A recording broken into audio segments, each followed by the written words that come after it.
अनि हाम्रो त्यही थियो यहाँनिर चाहिँ ट्रिपको डिस्टेन्सहरू यो भयो नेभिगेसन यो चाहिँ हाम्रो फेभरेटमा के राख्ने होइन क्विक सेलेक्टरहरू हो यो चाहिँ होइन अनि यहाँ सबै टाइमहरू मिलाउन मिल्छ भने अनि यहाँनिर चाहिँ यो हाम्रो कनेक्टिभिटी नि पाउनुहुन्छ कनेक्टिभिटीमा चाहिँ दुईवटा पेयरिङ पाउनुहुन्छ एकैचोटिमा फोन र हेडसेट पेयरिङ भन्ने छ हजुरको हेलमेटको ब्लुटुथहरू नि पेयरिङ गर्न मिल्यो भने मलाई चाहिँ बाइकले अब म बाइकको कुरामा रिभ्यू गर्न लागेको छु बाइकको रिभ्यू मलाई चाहिँ कस्तो भन्दाखेरि बाइकमा अब त्यस्तो साह्रो प्रब्लम भन्ने अलराइट एभ्रिवान होइन म चाहिँ मेरो लोकेसनमा आइसकेँ अहिले लोकेसन चाहिँ यस्तो छ अब कहाँबाट सुरु गरौँ भन्ने कुरो हो मेन भनेको चाहिँ हाम्रो रिभ्यू हो आजको चाहिँ मेन कुरो चाहिँ जुन हजुर ब्रदरले कमेन्ट गर्नुभएको थियो त्यसमा चाहिँ रिभ्यू दिनु ओनरसिप रिभ्यू भन्दै हुनुहुन्थ्यो अनि मेन चाहिँ त्यसकै लागि हो अब रिभ्यू भन्दा के हो टाइपको त्यो चाहिँ बुझाइदिन्छु अनि तपाईँलाई मैले के भन्नु छ भन्दाखेरि इफ हजुरहरूले चाहिँ पहिल्यै पावर बाइक लाइक 200 390 चलायो भने चाहिँ यसमा हजुरहरूलाई 200 चलाउँदा त पावर त्यस्तो घटेको कम पावरवाला जस्तो त लाग्दैन होइन जस अब 390हरू अलिकति हाइसिसी 200 भन्दा म पनि एकदमै आरामै छु होइन गाइस लाइक आजको चाहिँ भ्लग कस्तो खालको हुन्छ भने भ्लग पनि राइडिङ टाइपको चाहिँ होइन है गाइस एउटा ब्रदरले चाहिँ ओनरसिप रिभ्यू मागिराख्नु भएको थियो सो त्यसकै लागि हो त्यो भिडियो चाहिँ अनि अब यहाँ त अब जस्तै त नर्मली भएर मैले त कहिले किन बनाउनु भनेर म चाहिँ बाहिर निस्किनु लागेको छु बाहिर गएर यसो अलिकति राम्रो लोकेसनमा बनाउँछु होइन सो म चाहिँ त्यही हो अब कस्तो भन्दाखेरि यता यो बाइक राइड साइडको चाहिँ भिडियो हुँदैन आज त्यही रिभ्यूको हुन्छ त्यसैले यो मोटो भ्लग टाइपको चाहिँ हुँदैन आजको भ्लग होइन यही म चाहिँ अहिले एउटा त्यसकै लागि उ गरेको भएर चाहिँ क्यामेरामा अन आइहालेको हो यही अब एकछिन बाइक पुछौँ मेरो बाइक अब 3% बाँकी छ फुल डिस्चार्ज पुरा हुन अनि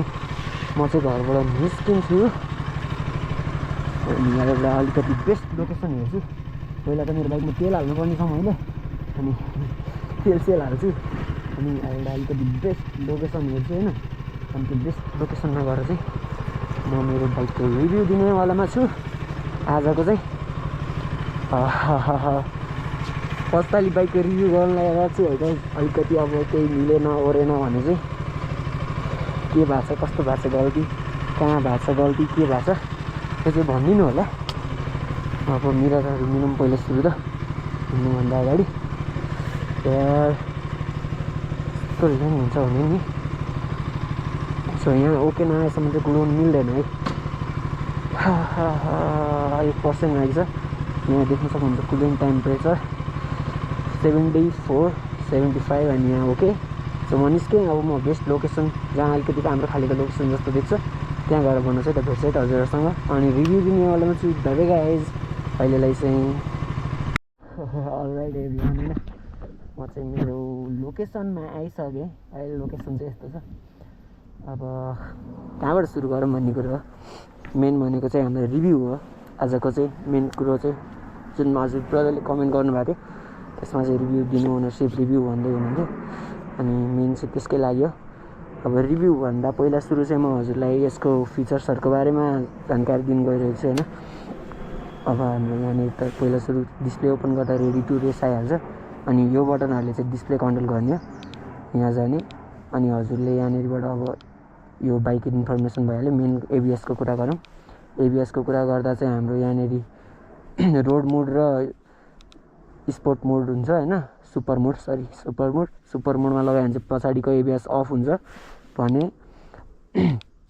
रोड मोडमा चाहिँ हजुरको पछाडिको एबिएस अन हुन्छ र अन भएको र अफ भएको यहीँनिर देखाउँछ है यो अगाडिको नि अन छ पछाडिको नि अन छ है अनि अर्को कुरा गर्दाखेरि चाहिँ बाइकको इन्फर्मेसनहरू चाहिँ के कस्तो छ सबै यहीँ देख्न सक्नुहुन्छ कुलेट temperature fuel range battery percentage होइन अनि यो कति किलोमिटर गुड्यो तपाईँको बाइक अनि सर्भिसिङ गर्ने कुन टाइममा त्यो सब देखिन्छ होइन यहाँनिर अनि हाम्रो यो चाहिँ ऊ हो ट्रिपको डिस्टेन्स कति गुड्यो के हैन। ए एउटा भ्लग गर्न आयो, भ्लग गर्न कहाँ जान्ला? किन? ल ल भैँसबारी आउँछस् कि आउँदैनस्? अनि हाम्रो त्यही थियो यहाँनिर चाहिँ ट्रिपको डिस्टेन्सहरू यो भयो। नेभिगेसन यो चाहिँ हाम्रो फेभरेटमा के राख्ने होइन, क्विक सेलेक्टरहरू हो यो चाहिँ होइन। अनि यहाँ सबै टाइमहरू मिलाउनु मिल्छ भने। अनि यहाँनिर चाहिँ यो हाम्रो कनेक्टिभिटी नि पाउनुहुन्छ। कनेक्टिभिटीमा चाहिँ दुईवटा पेयरिङ पाउनुहुन्छ एकैचोटिमा, फोन र हेडसेट पेयरिङ भन्ने छ। हजुरको हेलमेटको ब्लुटुथहरू नि पेयरिङ गर्न मिल्यो भने। मलाई चाहिँ बाइकले, अब म बाइकको कुरामा रिभ्यू गर्न लागेको छु, बाइकको रिभ्यू। मलाई चाहिँ कस्तो भन्दाखेरि बाइकमा अब त्यस्तो साह्रो प्रब्लम भन्ने त्यस्तो चाहिँ अहिलेसम्म फेस गर्नु परेको छैन। अनि फ्युल रेन्जहरू अहिलेसम्म चाहिँ ठिकै दिइरहेछ, पछि के हुन्छ त्यो थाहा छैन। अर्को चाहिँ कस्तो भन्दाखेरि मेन चाहिँ यसमा अलिकति के प्रब्लम आउँथ्यो भन्दाखेरि यो चेन लुज क्या, चेन लुज हुने। मेरो बाइक चाहिँ अलिक फोर्छ डनमाइन, यो धुलोबाट आएको भएर चेन लुज भएर नि चेनको ट्याक ट्याक ट्याक ट्याक ट्याक ट्याक साउन्ड आउने थियो। त्यो प्रब्लम चाहिँ पछि चेन टाइट गरेपछि सल्भ हुँदो रहेछ। अनि त्यहाँबाट अर्को भनेको चाहिँ हामीलाई यो जाममा चलाउँदाखेरि चाहिँ यो बाइकमा चाहिँ अलिकति प्रब्लम दिन्छ कि भन्ने हो होइन। किनभने कुलेन्ट अलिक छिटै चल्छ, जामको लागि चाहिँ अलिकति बेस्ट भन्दिनँ म जाममा चाहिँ होइन। कुलेन्टको साउन्ड सुन्न चाहनु हुँदैन भने चाहिँ बाइकलाई जाममा चाहिँ बेस्ट दिँदिनँ, तर बाँकी सब ओभरअलमा चाहिँ बाइक बेस्टै छ। अनि माइलेज चाहिँ हाम्रो हेर्न सक्नुहुन्छ है, अब यहाँनिर माइलेजको देखाइरहेछ। अब यो चलाइमा भर पर्छ, हजुरको चलाइमा भर पर्छ। यहाँनिर देखाइरहेछ किलोमिटर पर लिटर हो यो चाहिँ होइन। अनि ब्याट्री पर्सेन्टेजहरू यहीँ भइहाल्छ। माइलेजमा नि ठिकै छ अहिलेसम्म चाहिँ होइन। माइलेज पनि ठिकै दिइरहेछ अहिलेसम्म चाहिँ मेरो बाइकले चाहिँ मलाई। अनि त्यहाँबाट थ्रोटलहरूमा चाहिँ कहिलेकाहीँ चाहिँ हल्का प्रब्लम दिन्छ। कस्तो प्रब्लम भन्दाखेरि हल्का गियर सिफ्ट गरेर हल्का उ गर्दाखेरि चाहिँ हल्का भ्याँ भ्याँ हुने टाइपको हुन्छ। त्यो चाहिँ अब मेरै हातहरू अहिले चिसो पनि होला, त्यही भएर हातहरू अड्केको होला, या त यो ऊ हो हाम्रो यो चाहिँ हाम्रो सेन्सरवाला हुँदैन। हाम्रो यो बाइकमा चाहिँ यो चाहिँ पुरै तारवाला हो एक्सिलेटर। अनि त्यहाँबाट हाम्रो बाइकमा पाउन सक्नुहुन्छ अर्को के फिचर पाउन सक्नुहुन्छ भन्दाखेरि हेजार्ड होइन। अब यसको फिचर हेर्नु है, यदि तपाईँलाई कहीँ रोक्नु पऱ्यो भने चाबी यो हेजार्ड अन गरेर चाबी अफ गर्दाखेरि पनि हाम्रो हेजार्ड लाइट चाहिँ बलिराखेर हुन्छ। लुक्स पनि दामी छ है। अनि मैले चाहिँ अलिकति अनि यसको लागि चाहिँ अफ गर्नलाई बाइक अन गर्ने अनि अफ गऱ्यौँ अनि चाबी अफै।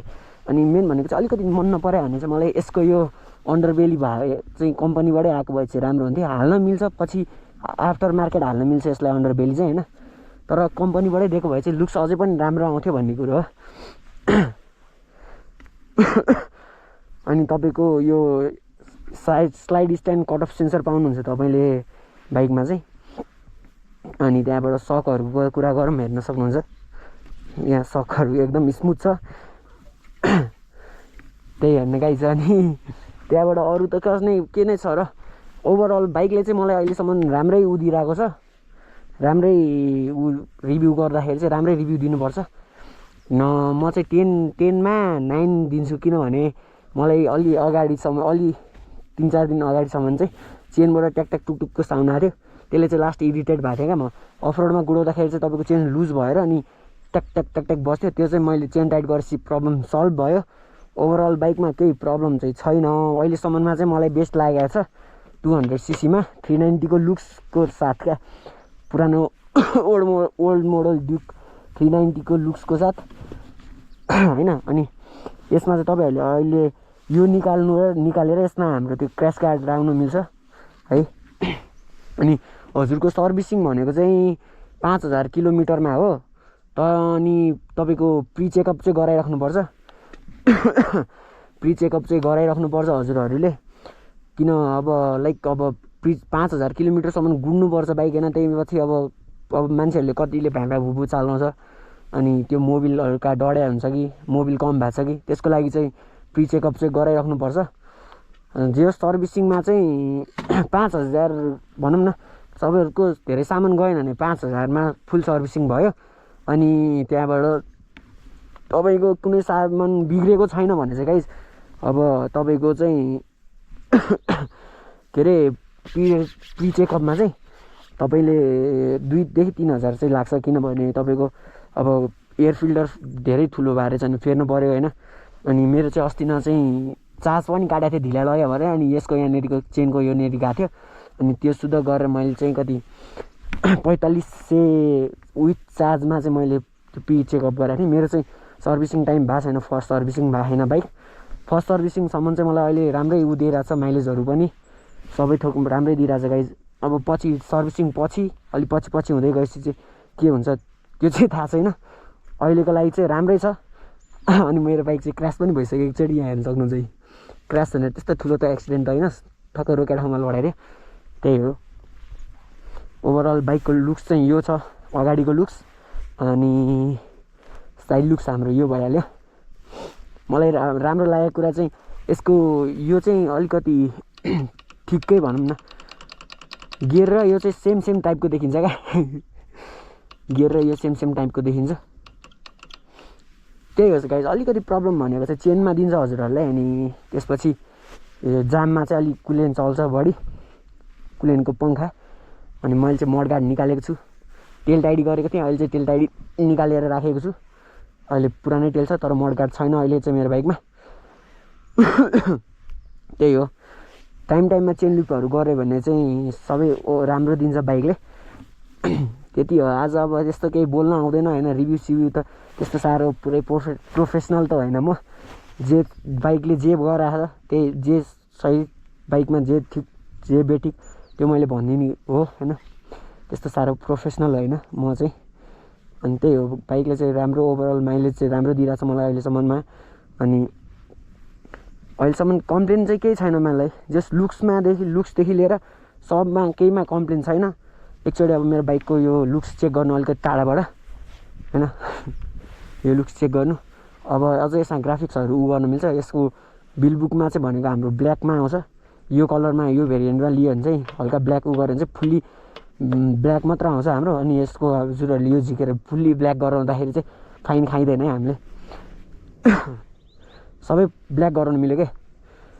सो अब आजको रिभ्यू यति नै गर्नु पर्ला, धेरै त आउँदैन। जस्तो भयो नि हेरिदिनु होला गाइज होइन, माया गरिदिनु होला।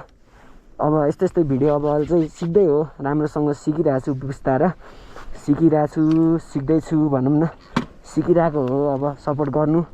अझै पनि के बिग्रिएको छ, मेरो भोलिहरू बिग्रिएको छ कि के बिग्रिएको छ त्यो चाहिँ उ गर्नु। अनि अब लास्टमा जाँदा चाहिँ म तपाईँलाई स्ट्यान्ड कट अफ सेन्सरको भनेको चाहिँ के हो टाइपको त्यो चाहिँ बुझाइदिन्छु। अनि तपाईँलाई मैले के भन्नु छ भन्दाखेरि, इफ हजुरहरूले चाहिँ पहिल्यै पावर बाइक लाइक 200 390 चलायो भने चाहिँ यसमा हजुरहरूलाई 200 चलाउँदा त पावर त्यस्तो घटेको कम पावरवाला जस्तो त लाग्दैन होइन। जस अब 390हरू अलिकति हाई सिसी 200 भन्दा बाँकी हाई सिसी चलाउनु भएको छ भने चाहिँ पावर चाहिँ हल्का कम हो कि जस्तो लाग्छ हजुरहरूलाई। त्यही हो। अब हेरौँ स्ट्यान्ड कट अफ सेन्सर होइन, लाइक अब यो मेरो बाइक स्टार्ट छ भने यहाँ हेर्न सक्नुहुन्छ स्टार्ट अफ होइन, स्टार्ट हुँदैन। जति नै जे गरे नि स्ट्यान्ड माथि नगरेसम्म गाइज होइन। धेरै बोलेँ, थाकेँ हौ। सो गाइज आजको लागि भ्लग यति नै गरौँ होइन। अब कस्तो भयो के भयो त्यति राम्रोसँग रिभ्यू त दिन आउँदैन। आजको लागि भ्लग यति नै गरौँ। होप हजुरहरूलाई भिडियो मनपर्छ होला। मन परेमा लाइक कमेन्ट सेयर सब्सक्राइब गर्न नबिर्सिनु होला। यति भन्दै मेरो यो भ्लग आज यही इन गर्न चाहन्छु। Okay guys, love you, bye bye, take care.